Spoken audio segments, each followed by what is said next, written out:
Hello friends, आप सभी का करियर बिना में स्वागत है। दोस्तों, आज दरोगा का फर्स्ट पाली का एग्ज़ाम हुआ है। उसका जो क्वेश्चन आया हुआ है उसके बारे में हम लोग बात करेंगे। आज 17 दिसंबर है, उसका फर्स्ट पाली में जो क्वेश्चन सब आया है उसके बारे में बात करेंगे। दोस्तों, फर्स्ट क्वेश्चन है और ये आप कंफर्म मान लीजिए कि 100% सही क्वेश्चन है और सही भी व्याख्या भी है। तो आप अपना स्कोर मिला सकते हैं और फिर आप बता सकते हैं। फर्स्ट क्वेश्चन था, मंत्रिपरिषद किसके प्रति सामूहिक रूप से उत्तरदायी है? तो लोकसभा के प्रति होता है और आर्टिकल 75 के थर्ड में दिया हुआ है। दोस्तों, एक क्वेश्चन था, मगध का प्रथम राजधानी यानी प्राचीन मगध का बोला था तो राजगीर हो जाएगा। मुख्यमंत्री के शक्ति के बारे में पूछा था तो आर्टिकल 167 में है। प्रयाग प्रशस्ति अभिलेख जो है इसका लेखक कौन है? जो समुद्रगुप्त के द्वारा लिखा माने अभिलेख बनाया गया है और हरिसेन इसका जो है लेखक है। दोस्तों, ये क्वेश्चन जो है बहुत ही अच्छा क्वेश्चन था। ये क्वेश्चन में था कि अस्थाई बंदोबस्त जो है बंगाल में सबसे पहले कौन प्रस्ताव लाया था, ये क्वेश्चन था। सब दूसरे तरह से बता रहा है और वीडियो में। तो ये पूछा गया था कि बंगाल के लिए अस्थाई बंदोबस्त की प्रस्ताव किसने लाया था? तो ऑप्शन था, ऑप्शन क्या क्या था? तो ऑप्शन में था वारेन हेस्टिंग था, जॉन सॉर था, फिर और दो था। तो इसका आप लोग आंसर बताइए कि क्योंकि ये प्रस्ताव पूछ रहा है।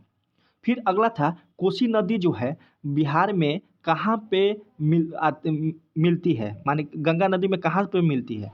तो ये कुर्सेल है, कटिहार जिला में कुर्सेल एक जगह है। ऑप्शन में भी था, वो आंसर हो जाएगा। दोस्तों, अगला क्वेश्चन था कि बिहार का कुल क्षेत्रफल 94,163 है। पृथ्वी दिवस 22 अप्रैल को मनाया जाता है। एक क्वेश्चन था, रुद्राक्ष पाटिल का संबंध जो है किस खेल से है? तो निशानेबाजी से है।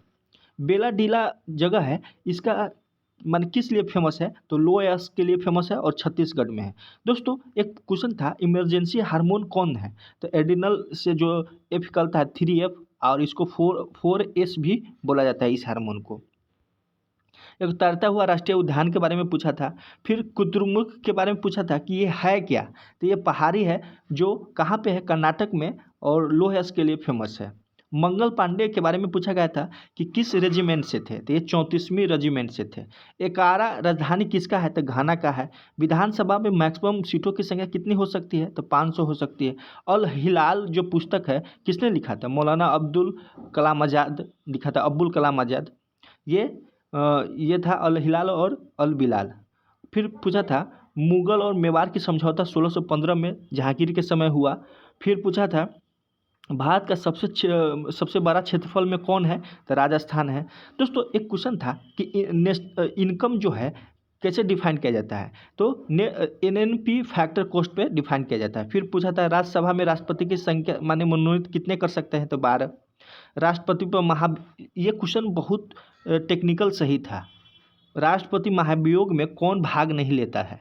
तो दोस्तों, तो इसमें जो है मनोनयन करता है वो भी इसमें भाग लेता है, वही ध्यान में रखना था। और ऐसे तो लोकसभा और राज्यसभा का प्रतिनिधित्व तो करता ही है और जो मनोनीत करता है वो भी भाग लेता है, लेकिन विधानसभा के जो सदस्य होता है वो भाग नहीं लेता है। तो ये राष्ट्रपति महाभियोग के बारे में पूछा था। एक क्वेश्चन था कि भूपेन हजारिका किससे संबंधित है? तो ये कला से संबंधित है। फिर क्वेश्चन आया था, तो पुर्तगाली वास्को डिगामा कब आया? जो पुर्तगाली वास्को डिगामा था 1498 ईस्वी में आया था। फिर एक था रेस के बारे में, वो कहाँ हुआ था? ग्रेटर नोएडा में। फिर नई जलोढ़ मिट्टी को क्या कहते हैं? खादर कहते हैं। बलवंत राय मेहता किससे संबंधित है? तो ये पंचायती राज से संबंधित है। दोस्तों, अलीनगर जो समझौता हुआ था वो किसके किसके बीच में हुआ था? तो अंग्रेज और सिराजुद्दौला के बीच में हुआ था। सिजाउद्दौला नहीं, सिराजुद्दौला के बीच में। ग्लेशियर पर तैनात पहली महिला शिवा चौहान।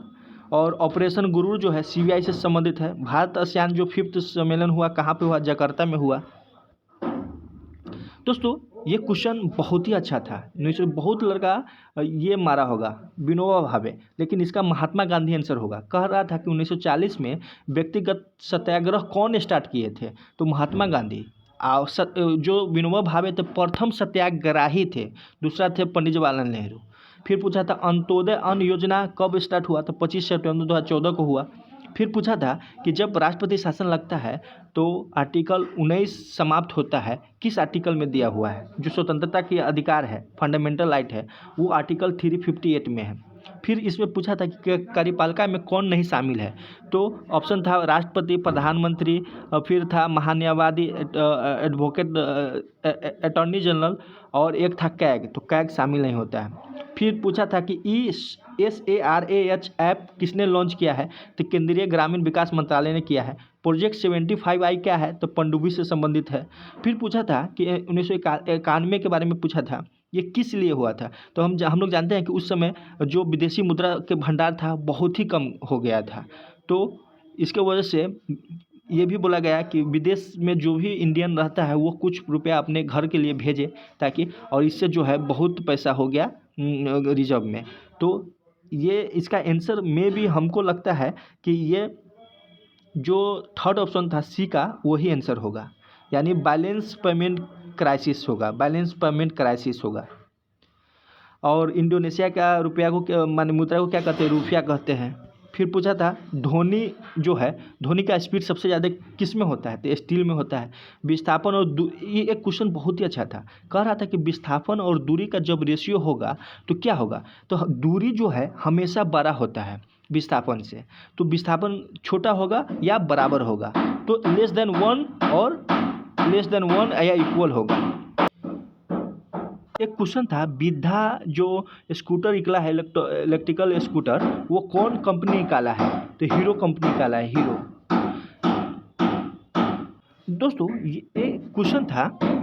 दोस्तों एक क्वेश्चन था कि गंगा के निचला भाग में कौन सी खेती की जाती है, किसकी खेती की जाती है। तो दोस्तों जूट हो जाएगा। इसका आंसर 100% जूट होगा, क्योंकि गंगा का निचला भाग जो है कौन होगा,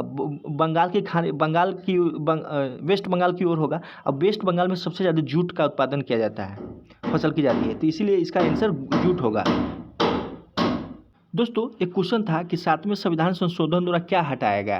तो दोस्तों इसमें जो है, इस संशोधन द्वारा भाषाई आधार पर राज्यों का पुनर्गठन किया गया, और जिसमें पहले के 3 श्रेणियों में राज्यों का जो वर्गीकरण किया गया था उसको समाप्त करके राज्यों और केंद्र शासित प्रदेशों में उन्हें विभाजित किया गया। और साथ ही इनके अनुरूप जो है केंद्र और राज्य की विधान पालिकाओं में सीटों का पुनर्व्यवस्थित किया गया। तो इसमें पूछा था कि कौन सा भाग हटाया गया था। ऑप्शन था 7 था, 12 था, 15 था, इस टाइप का था। तो मे भी इसका भाग 7 होगा, यानी ये वाला होगा।